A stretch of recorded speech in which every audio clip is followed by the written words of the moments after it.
இந்த பூமியில வாழ்றதுங்கிறது மறுமையோட பார்வையில 12 மணி நேரங்களுக்கு சமன். இன்னும் அதுல பாதியா குறைச்சோம்னா 250 வருடங்கள் இந்த பூமியில வாழ்றது மறுமையிட பார்வையில 6 மணி நேரத்துக்கு தான் சமன். இன்னும் பாதியா குறைப்போம், 125 வருடங்கள் வாழ்றது மறுமையிட பார்வையில 3 மணி நேரத்துக்கு தான் சமன்.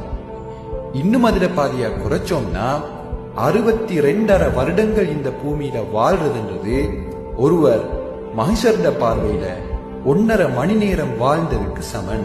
அப்போ இங்க நாம 60-70 வருஷங்கள் வாழ்றதுங்கிறது அல்லாஹ்ட பார்வையில வெறும் 1.5 மணி நேரம் தான், அதாவது 90 நிமிஷங்கள்.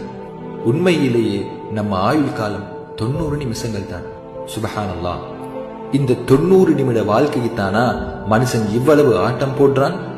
பொறாமப்படுறதும் பொருள் சேர்க்கிறதும் சண்டை பிடிக்கிறதும் இந்த வெறும் 90 நிமிட வாழ்க்கைக்குத்தானா? நினைக்கவே வெக்கமாயிருக்கு. நம்மள மஹ்ஷர்ல எழுப்பி அல்லாஹ் கேட்கிற கேள்வி ஞாபகம் இருக்கா? எவ்வளவு காலம் நீங்க பூமியில இருந்தீங்கன்னு அல்லாஹ் கேட்பானே, அது இதுதான். அதுக்கு நாம சொல்ல போற பதில் என்ன தெரியுமா? ஒரு நாள் இல்லைன்னா ஒரு நாள்ல கொஞ்ச நேரம் பூமியில இருந்திருப்போம் அப்படின்னு தான் சொல்லுவோம். இதுதான் அந்த கேள்வியிடையும் அதோட பதிலையும் இருக்கிற ஆழமான செய்தி. இப்போ புரியுதா உலக வாழ்க்கை எந்த அளவு அற்பமானதுன்னு? இன்னும் கொஞ்சம் யோசிச்சு பார்த்தா நாம யாரும் இதுக்கப்புறம் 1.5 மணி நேரம் முழுசா வாழ போறது இல்லை. ஏன்னா 60 வயதுங்கிறத 3ஆல பிரிச்சு பாருங்க, 20 20 20.